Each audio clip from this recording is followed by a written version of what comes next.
আসসালামু আলাইকুম। আশা করি সবাই ভালো আছেন। আজ আপনাদের সাথে ওসিডির আরেকটা কনটেন্ট নিয়ে কথা বলবো।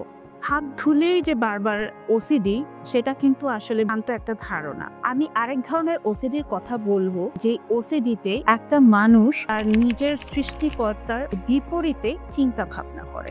যেমন আমি যদি একটা ছোট্ট কেস সিনারিও শেয়ার করি, যে একজন মানুষ তিনি খুব সুন্দর করে রিলিজিয়াস প্র্যাকটিস করেন, কিন্তু প্রবলেমটা কোথায় হয়, তিনি যখন জায়নামাজে দাঁড়ান তখন ওনার মনে হয় যে উনি ধর্মের এগেনস্টে চিন্তা ভাবনা করেন এবং উনি আল্লাহর অস্তিত্ব নিয়ে উনি বিপরীত ধর্মী চিন্তা ভাবনা করেন এবং ওনার কল্পনায় খুব নোংরা বাজে চিন্তা চলে আসে যখনই উনি জায়নামাজে দাঁড়ান। এমনকি আরেকটা কেস যদি আমি বলি, যে ওই উক্ত ব্যক্তিটার মনে হয় কি যে মানে কোরআন শরীফে লাঠি মারবো, নাউজুবিল্লাহ, কিন্তু এই ধরনের চিন্তা ভাবনাটা কিন্তু সে আসলেই করতে চায় না। এটা উনি তীব্র রকমের ওসিডিতে উনি আক্রান্ত। এই চিন্তাটা কি হয় আসলে, যে উনি চিন্তা করতে চায় না। ওই ব্যক্তিটা প্রচন্ড রকমের ডিপ্রেশন নিয়ে চিকিৎসা শরণাপন্ন হয়েছেন এবং এমনও কি ওই ব্যক্তিটা নিজেকে ক্ষতি করার জন্য আত্মহননের পথ উনি বেছে নিয়েছেন। কেন? যে আমি তো আসলে এত খারাপ না, আমি তো আসলে এই ধরনের চিন্তা করতে চাই না, কিন্তু এই ধরনের চিন্তা আমার মনের মধ্যে চলে আসে, আমি কি করব?